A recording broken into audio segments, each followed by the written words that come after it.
নমস্কার বন্ধুরা, রয়্যাল কিচেনে আরেকটি রেসিপিতে আপনাদের সবাইকে স্বাগতম। রেসিপিটি হলো সবার খুবই পছন্দের রাবড়ি মিষ্টি। এই রাবড়ি মিষ্টি ফ্রিজে রেখে ঠান্ডা করে খেতে খুবই ভালো লাগে। আর এই রাবড়ি মিষ্টিটা জিলেবি, গোলাপ জামুন, মালপোয়া এবং পুরীর সঙ্গে পরিবেশন করা হয়। আশা করি রেসিপিটি আপনাদের কাছে খুবই ভালো লাগবে। যদি ভালো লাগে লাইক, শেয়ার, সাবস্ক্রাইব করে আমার পাশে থাকার অনুরোধ রইল। আর ভিডিওটি না কেটে শেষ অবধি দেখার অনুরোধ রইল। তো বন্ধুরা, আর দেরি না করে আসুন রেসিপিটি দেখে নেওয়া যাক। রাবড়ি বানানোর জন্য এখানে হাফ লিটার লিকুইড দুধ নিয়েছি। এবার গ্যাস মিডিয়ামে করে দুধটা অনবরত নেড়ে একটু জাল করে নেব। দুধটা ফুটে উঠলে গ্যাস লোতে করে দেব। তারপরে আর দুধটা নাড়ানো যাবে না। দুধের উপরে যখন এরকম সর পড়বে তখন সরটা হাতা দিয়ে প্যানের গায়ে এইভাবে লাগিয়ে নিতে হবে। কিছুক্ষণ বাদে বাদে যখন দুধের উপরে এরকম সর পড়বে তখন প্যানের গায়ে এইভাবে লাগিয়ে নিতে হবে।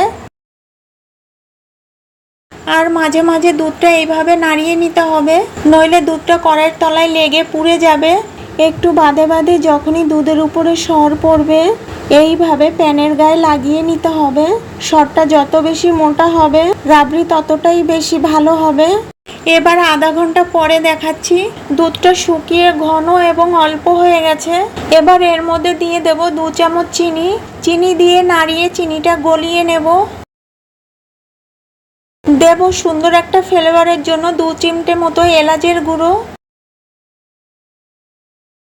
এলাচের গুঁড়োটা দিয়ে ভালো করে নাড়িয়ে মিশিয়ে নেব। এলাচের গুঁড়ো দিয়ে ভালো করে নাড়িয়ে মিশিয়ে নিয়েছি। এবার গ্যাস অফ করে দেব। গ্যাস অফ করে 5 মিনিট এইভাবে রেখে দিয়েছিলাম।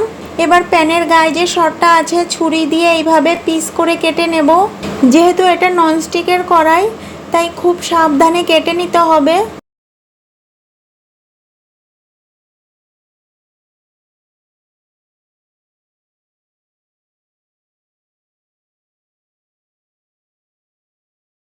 আর সরটা যদি এরকম বড় সাইজের হয় তাহলে মাঝখান দিয়ে কেটে এরকম পিস করে নিতে পারেন।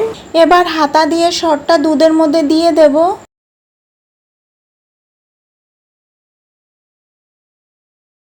সরটা আর জাল করব না, এইভাবে দুধের সঙ্গে একটু নাড়িয়ে মিশিয়ে নেব।